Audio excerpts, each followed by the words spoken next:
Okay, 12 o'clock rock, here we are. On Aloha United we stand, and that means Aloha United somehow is involved with this organization, and this organization is Teach for America. And we have 4 people to talk with today. We have Josh Heimowitz, and he is Managing Director of External Affairs at Teach for America, Hawaii. We have Piikea Kalakau. No, the street is not named after her. She teaches at Waianae Intermediate School. She's a Teach for America person. And we have Elizabeth Beth Higashi, and she teaches for America. She is a Teach for America alumna and assistant principal at Waipahu High School. Okay, a little mixed up. We're going to have 2 of them on for the first half and 2 of them for the second half. And the 2 today are the 2 for this, Josh and Beth. Welcome to the show, you guys. Thank you. Thanks for having us. Teach for America, tremendous. I'm so happy you're here. You know, America has a problem in education, and somebody up there decided that Teach for America could help. How does Teach for America help? We recruit passionate individuals that will initially commit 2 years to teaching in our highest need communities with the expectation that they stay committed to education and solving, fixing education and many other social justice issues that are related to not a good education. So what's the secret sauce, Beth? What do you bring that the average, DOE teacher doesn't bring? Oh, that's a good question. I mean, I think personally, when I look at Teach for America teachers, I think what they bring is this immediate willingness to wanting to connect to the community and also to really promote educational equity as their core value and their core mission that they really work to accomplish in that 2-year commitment. What's KESCA say? KESCA say educational, what was it? Educational equity. Equity, what is that? Educational equity is the idea of really looking at the achievement gap closely. And when you look at the high-performing kids, perhaps in non-poverty so everybody areas. Does well. Everybody That's does well, and looking at it and how can you close that gap. Yeah, okay. And you're an alumna of Teach for America. How'd you get involved? I actually got involved. I was in college at Gonzaga University where a Teach for America recruiter one day just shot me an email and said, can we have coffee? You were studying education? I was not. I was a finance major. Oh my goodness. Completely different. And after 2 hours of having coffee, I was convinced that, the best thing for me to do would be to apply and hopefully get placed in Hawaii and come back and work in the schools where that took care of me when I was younger. Your dream came true. It did. What's it like being an assistant principal? Is that a burdensome job? Yes. On some days, but I think what I really enjoy is being able to help teachers and support teachers and connect them to their passions so that they can really help and enrich our kids' lives. So if I'm a Teach for America teacher, is that different than being a teacher? I mean, do they walk a little taller? Do their feet are still on the ground? I mean, are the other teachers envious of them? Yeah.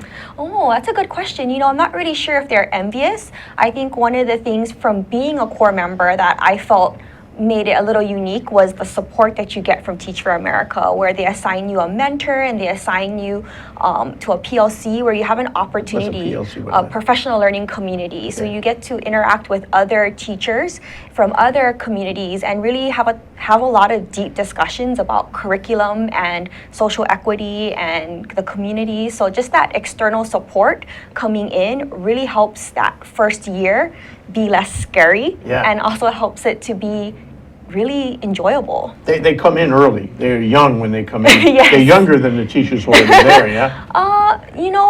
They come in about the same age as other teachers coming out of education programs. Doesn't every teacher want to be a Teach for America teacher? Ooh, I would say maybe. I would say some would want to be. I think we still need to work on getting the word out on what is Teach for America, because maybe people don't fully understand what it means to be a Teach for America core member. I think once they learn that, perhaps you would see more eagerness. They got big picture because of their orientation about the national issue. Do they get paid the same way? How do they get paid, Josh? Well, let's go to Josh on that one. That's a good question. Unfortunately, in the first year, they actually get paid less because most of them don't have an education degree. Teach for America Hawaii is able to provide at the end of the year. Don't have to have a degree in education. Not in to be education. teacher. What do you have to have? You have to have a degree. You have to apply. A pretty rigorous process nationally. What are you looking for when you select them? People who have high leadership skills, that they've achieved at high levels, that they've been able to show demonstrated, accomplished, like making a difference in their community. So nationally, we accept about 10% of the people Is apply. that right? So it's a So pretty you're a popular competitive- guy then. They must write and call you all the time. They want to be on your list. Huh? If it was only that easy. Yeah. But we are able, by the end of the first year, we are the first Teach for America program, Hawaii, that is to provide an alternate route to certification. So by the end of the first year, through the support that Beth was talking about with the coaching, the mentoring, the community service days, culturally responsive training, to be able to be certified through us. So at the end of the year, then they get paid like a other certified. So they're certified like somebody who had an education degree. Same thing. Yes. Okay. They have lots of the. In that period, though, they're not certified. So what does the state say about that? Does the state say, well, you're a Teacher America, you don't need a certification for that year? They're highly qualified through the Hawaii Teacher Standards Board, so they have to pass the praxis. Our teachers for this year are actually in Phoenix today, starting there. They do an initial 6 weeks training. Through the coaching that they get, we have coaches on our team that work with the coaches at the school to provide consistent feedback and support to our teachers. Is that coaching in the content, in the subject matter of the course, like in math or social studies, whatever they call it now, or is it in teaching? Both.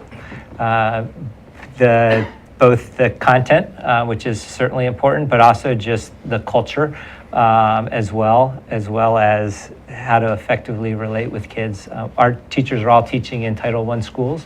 So What's often, a Title I school, Jeff? a school that has over half of the kids on free and reduced lunch, so high needs, low income, So and Hawaii many is dealing a with poverty. high-need community. Absolutely. It's a community that Teach for America wants to come into and help. Yeah, so we just celebrated our 10th year. We just completed our 10th year in Hawaii.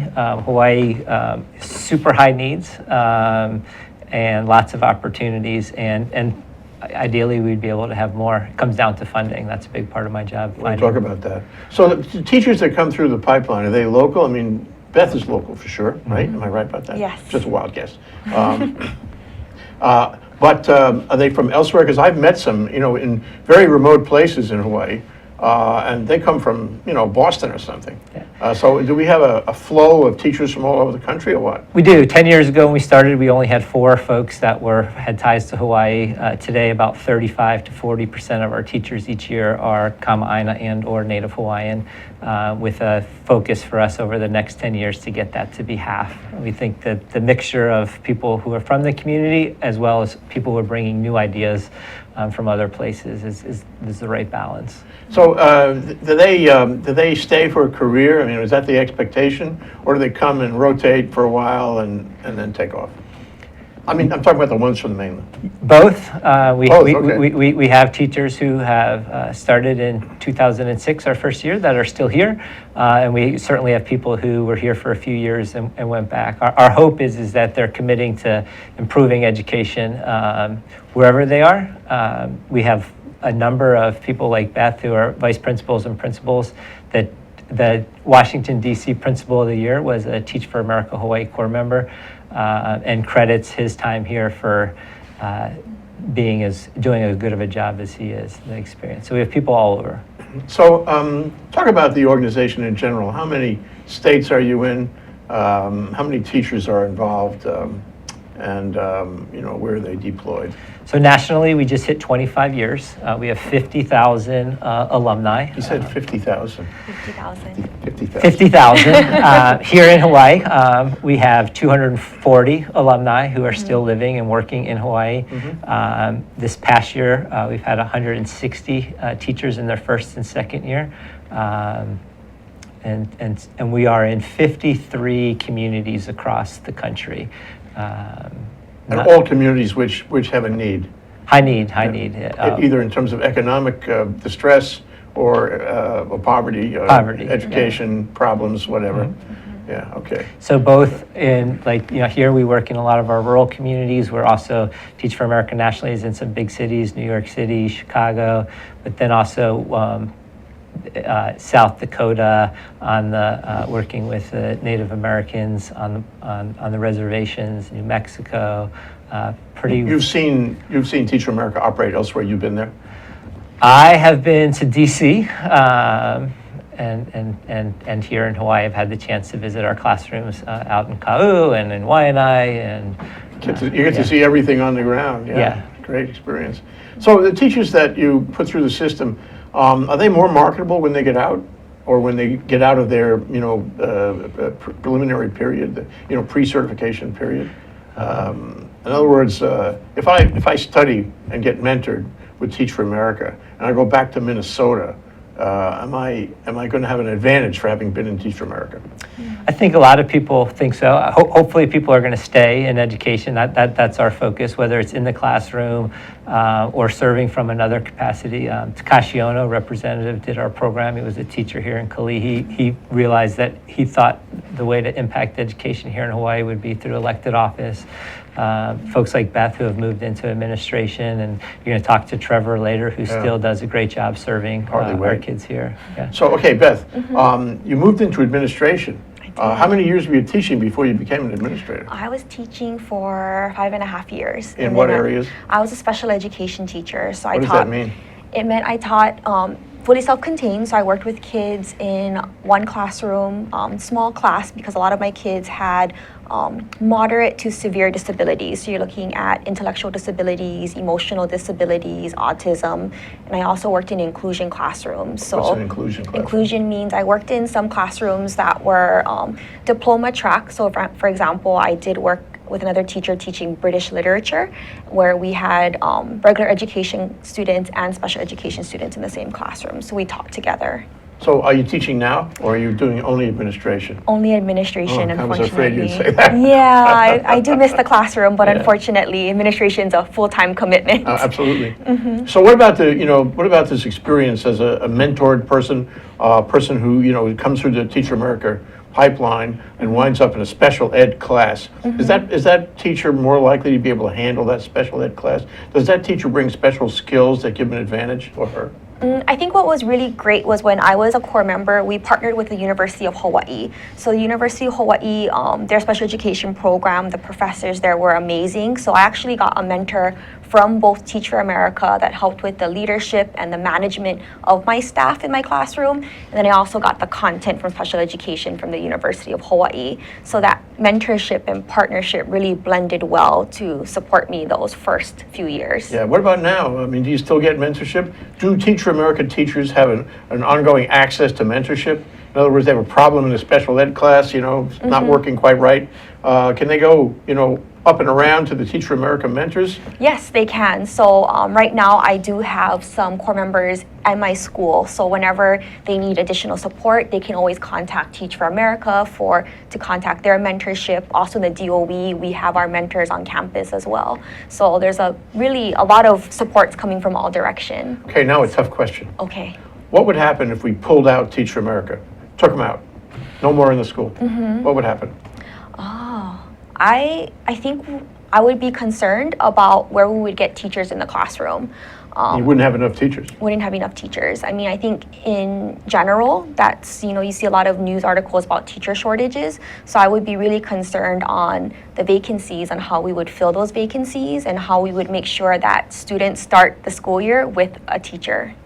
All right, okay. I would add one thing to that Please. as well. I think we certainly look at our program as a leadership pipeline, so we're providing a teacher pipeline, certainly filling in the vacancies, but we see our teachers get involved in so many other things. So starting college, out in Waianae, we have the Hoku Scholars Program, which is helping kids from 8th grade to high school get ready to be accepted into college. These are related initiatives that you developed just for Teach for America? Not that we developed that the schools developed. No, that the teachers, the Teach for America teachers developed. So I think while the schools, they probably could find the 80 or whatever number of teachers we're bringing in somewhere else, but I think what we bring in is people who are also going to get involved in the community and bring extra resources to that community. What a great thing. It's like the Peace Corps somehow. It's lot like of Vista ways. for education, yeah. So let me ask you a question, my last question, then we're going to have to take a break. No worries. Okay. I'm older than 25. I'm older than 30. I'm older than 40, I'm sorry to tell. But suppose I want to teach for America. Who do I talk to? Do I have a shot at that? I want to spend my elder years teaching kids. I like kids. Can I do a Teach for America gig? Absolutely. We'll sign you up. 30% of our new teachers now are non-traditional, so they're folks that have done something else and have decided that they want to teach. And the great thing about our program is that you're in the classroom in your first year if you're accepted. Shaw Bento is a great example of that. He was an attorney for a bunch of years in town. Shaw has now just finished his second year out at Wailua, doing an incredible job, and that's one of the areas of focus for us as we grow and as the population continues to age and there's less young folks and more old folks like us. Give the old folks something to do. Yeah. Maybe I can even apply to get into Beth's school. What do you think? I'm sure she'd Sounds hire great. you. I'm sure we find a spot. Thank you, guys. It's Josh Heimowitz and Beth Higashi. Thank you so much for talking to me. We're going to take a short break. When we come back, we're going to talk to Trever Asam, and Piikea, we get that right? Kalakau. We'll be right back.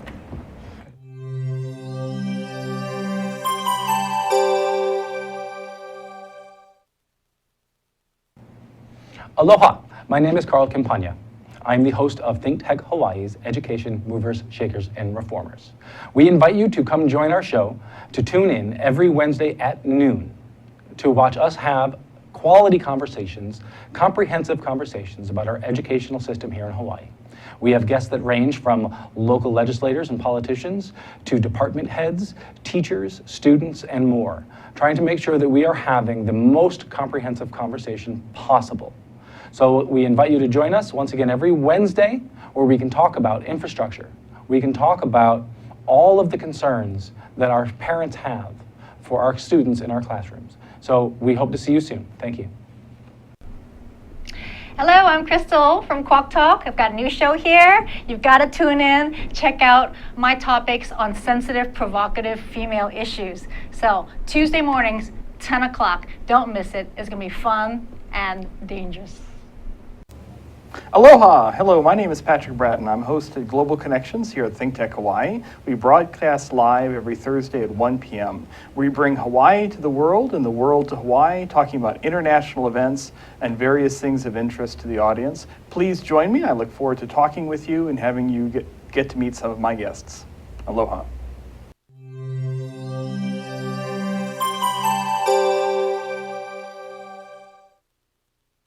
You were teaching? Yeah, I was a Teach for America in Washington, D.C. Oh, that's right.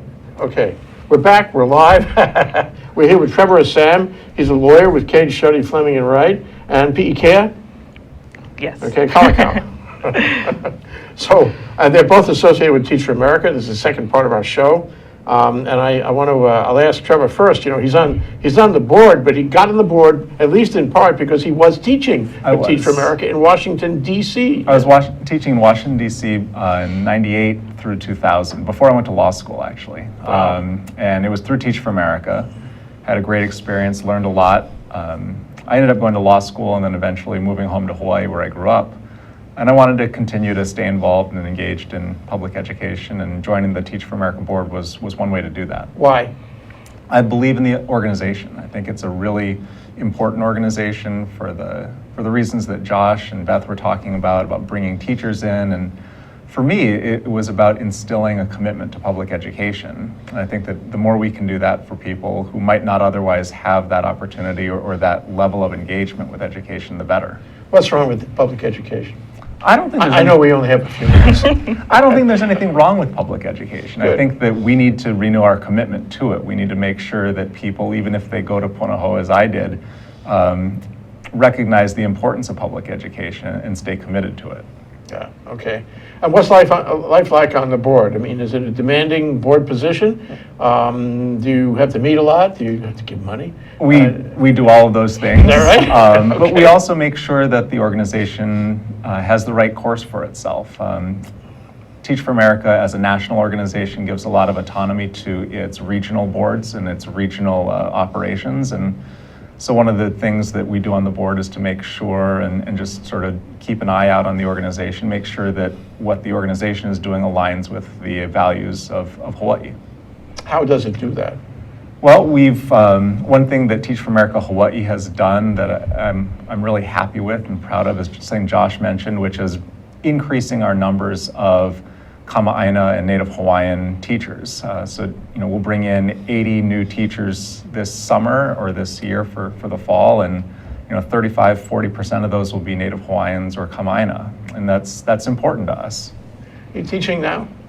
I'm not. I'm an attorney full time. Well, in a sense, you teach. I do. You teach clientele. I do. I'm teaching it. I taught UH this semester at the law school, and it's good. I miss teaching. I miss the classroom. Yeah, great. Well, you don't have to worry about that, Piikea. You teach all the time. Huh? Yes. What kind of a job is it? It's a hard job. It's Yeah. unlike any other job I've ever had. Yeah.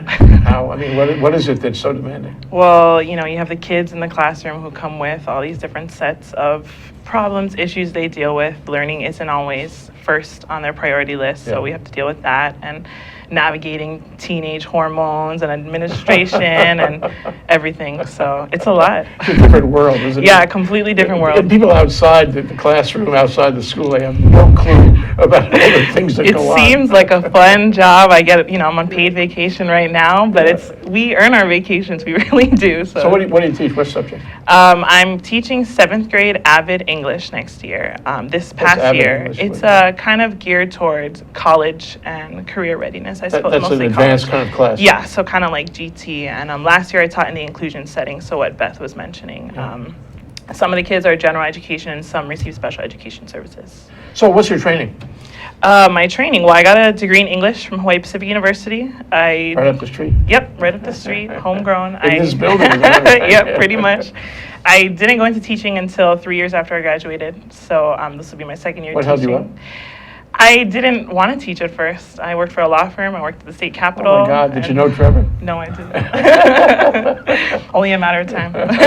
But I just wanted to really get involved with Native Hawaiians, children, and what better way than to teach Native Hawaiian children. Yeah, very important. Yep. But let's talk about their families, there's a whole big issue about that. 'Cause your family has to encourage you to study. Mm-hmm. And, a lot of families do, but a lot of people don't. Mm-hmm. How do you reach the family and get the family to buy in to the notion that their kid's going to be president someday? You have to change their mindset, going from a fixed mindset to more of a growth, like a flexible mindset, where this is the first time anyone's telling that child or that family, you can succeed. You don't need to go to college, but if you don't want to, but you can be the best you can be through education. So really making education a priority for them and providing them that classroom and that space to do so. Yeah. How do you relate to kids individually? I mean, is that a mark of being a Teach for America teacher? For sure. You definitely have to earn their respect. On the Leeward Coast, they're a little bit rougher. They have their reputation. not? Yeah. Tough luck. So it can be a little bit daunting Yeah, for new yeah. teachers, especially those who aren't from here. But Yeah. you got to earn their respect. Be genuine. They can see right through it if you're not. Yeah, well, isn't that so everywhere? Yeah, especially kids. They're Especially yeah. kids. They have X-ray eyes. Exactly. So, Teach for America now. You are a Teach for America teacher right Yes. now as we speak. As we sit here in this studio, you are the living example of a Teach for America teacher. Yes. Okay, what makes you different than the other teachers?